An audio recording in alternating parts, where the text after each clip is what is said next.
You might remember I had a podcast with Dr. Howard Ferran a couple months ago. Howard chastised dentists for not answering their phones.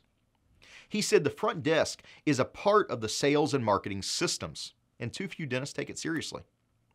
I want to give you the data that validates Howard's point. Stay tuned.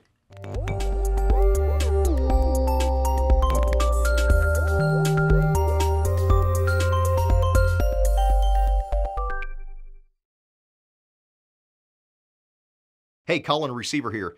TGI Friday, June 19th. Now, Howard Ferran's an amazing guy. He's an incredibly successful dentist, media mogul, and he's really just an incredible guy to hang out and talk to him. And I had the privilege of doing that at the Townie meeting in April. And one of the biggest problems that we talked about centers around the phones in dental offices.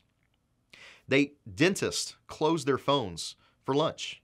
They don't answer the calls that come throughout the day, and they don't answer them appropriately at all. Howard gave examples that if a Chinese restaurant got twice as many calls, of course, its business would explode. Dental practices are literally repelling patients because they're not answering their phones, or they're answering their phones saying, "Can you hold, please?"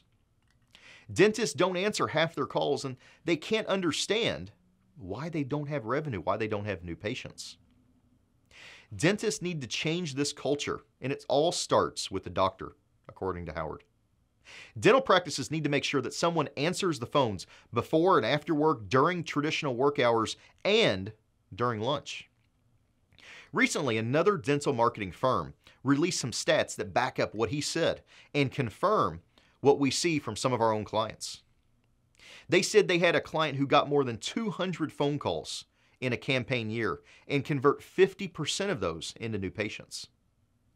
Another set of patients got more than 200 phone calls per campaign year and complained about not getting enough new patients. Now, let me stop you right there. 200 phone calls in a campaign year? Unless a campaign year is a month or two, 200 phone calls is far too few phone calls for a client who's been marketing online for 6 months. But notwithstanding, let's continue.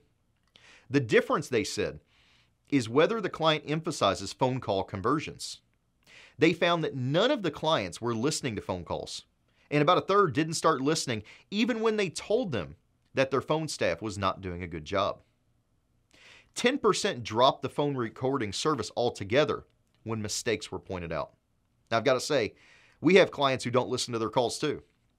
And another stat that they uncovered was that their clients never answered 20% of the incoming calls.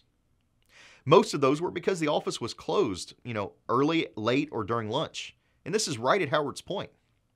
They found that fewer than half of their clients were willing to make sure the phones were answered during dentist off days or during lunch. These guys confirmed through research something I've been telling viewers of this podcast over and over and over again. Marketing companies deliver phone calls to you, but if you're not answering those calls live, people aren't going to leave messages. If you aren't converting those calls into butts in the chairs, you're not getting your end goal out of the marketing. You're not getting new patients. You're wasting a lot of effort, losing a lot of money, and costing yourself a fortune. Until tomorrow, keep moving forward.